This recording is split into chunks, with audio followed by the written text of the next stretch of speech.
5 বারের সংসদ সদস্য, সাবেক মন্ত্রী, ছিলেন বাংলাদেশ জাতীয়তাবাদী দলের মহাসচিবও।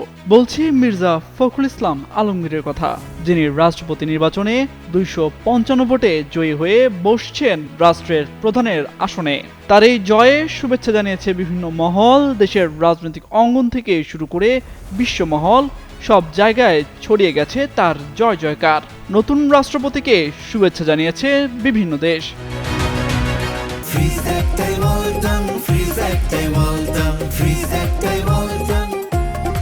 বাংলাদেশের নবনির্বাচিত রাষ্ট্রপতি মির্জা ফখরুল ইসলাম আলমগীরকে অভিনন্দন জানিয়েছেন পাকিস্তানের প্রেসিডেন্ট আসিফ আলী জারদারি। অভিনন্দন বার্তায় দুই দেশের সম্পর্ক আরও জোরদার করার প্রত্যাশা ব্যক্ত করার পাশাপাশি মির্জা ফখরুলকে পাকিস্তান সফরের আমন্ত্রণও জানিয়েছেন তিনি। শুক্রবার সামাজিক যোগাযোগ মাধ্যম ফেসবুকে দেওয়া এক পোস্টে এই অভিনন্দন জানান তিনি।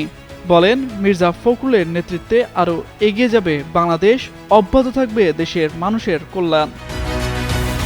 এর আগে রাষ্ট্রপতি নির্বাচনের ফল ঘোষণার পরই মির্জা ফখরুলকে অভিনন্দন জানিয়ে চীনা দূতাবাস লিখেছে, বাংলাদেশের সঙ্গে সম্পর্ককে চীন অনেক গুরুত্ব দেয় এবং নতুন এই যুগে যৌথ প্রচেষ্টায় অভিন্ন ভবিষ্যতের জন্য চীন বাংলাদেশ কমিউনিটি গড়ার ক্ষেত্রে নিবিড়ভাবে কাজ করতে প্রস্তুত, যাতে দুই দেশ ও দুই দেশের জনগণের বড় ধরনের উপকার হয়। এর পরপরই ফেসবুক পোস্টে ব্রিটিশ হাইকমিশন বলেছে, দুই দেশের মধ্যকার ঘনিষ্ঠ ও দীর্ঘস্থায়ী অংশীদারিত্বকে আরও সুদৃঢ় করতে যুক্তরাজ্য মহামান্য রাষ্ট্রপতি মির্জা ফখরুল ইসলাম আলমগীর ও বাংলাদেশ সরকারের সঙ্গে কাজ করার প্রত্যাশা করছে।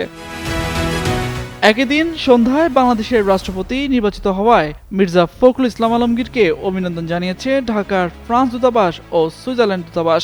নিজেদের ভেরিফাইড ফেসবুক পেজে দেওয়া পোস্টে ফ্রান্স দূতাবাস লেখে, বাংলাদেশের গণতান্ত্রিক অভিযাত্রায় একজন প্রবীণ রাজনীতিবিদ হিসেবে তার দীর্ঘদিনের অবদানের কথা দূতাবাস শ্রদ্ধার সঙ্গে স্মরণ করছে।